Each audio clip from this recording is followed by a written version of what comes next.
Hello, Jonathan Riedler, Desperados 3. So talk about what you're showing here at E3 with Desperados 3. This is a prequel. It is indeed a prequel. The first Desperados, Wanted Dead or Alive, tells the story of Cooper and his team, and we are going to tell the story, some background story of Cooper's childhood, and also how he meets with characters like Doc McCoy and Kate O'Hara. And we are also going to introduce new characters to the series, like Hector. There is already footage out from Gamescom last year about him. And then there is going to be a mysterious fifth character. We have already teased her a little bit in the announcement trailer, and we will announce her later this year in summer probably. And she's going to be very special and be the most innovative character of the genre so far. We think so. So for someone who hasn't played a Desperados game, talk about the gameplay in the series a little bit. So basically, it's a real-time tactics stealth game, which means that everything goes around all the time. You will look at enemy setups, you will look at guards, you will look at their view cones, and you can always see where they are looking and how they would detect you. And very soon in the game, those guards will always cover each other. So you need to be really clever about in which way you take them out without everybody noticing, because if somebody notices or sees a dead body somewhere, they will alert reinforcements, and then the game gets even more difficult. That's why it's intended to save a lot and quick load a lot. But you can always, if you're detected, you don't have to quick load.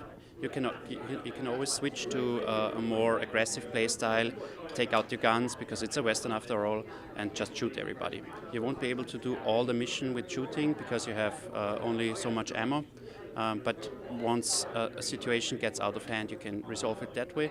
Or the other way around, you can ambush an enemy setup and shoot everybody really quickly because, if everybody is dead after a few seconds, it still counts as stealth.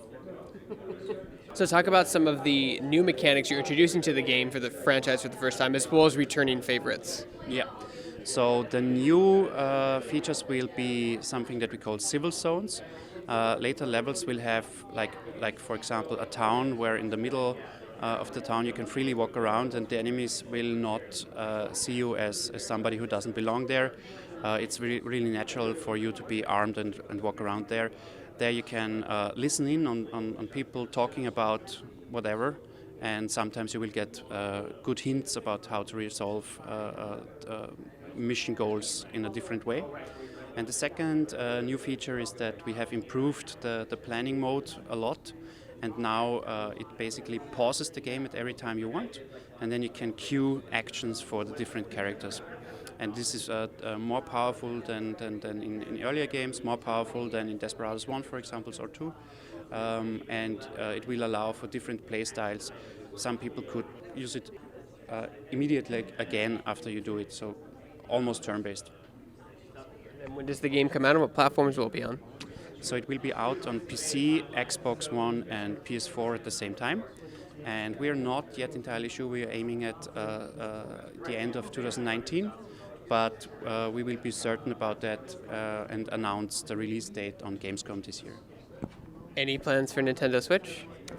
Well, we love the Nintendo Switch, and especially THQ Nordic has ported many of the titles there, and we try to release simultaneously. But unfortunately, with Desperados, it's a very CPU-heavy game, because all the enemies looking at checking out all the spots and walking around. So right now we haven't figured out how to do it from a technical point. They've got the Tegra chip, though. You can do it. We might be able to do it at some point, but we can't do it with the simultaneous release.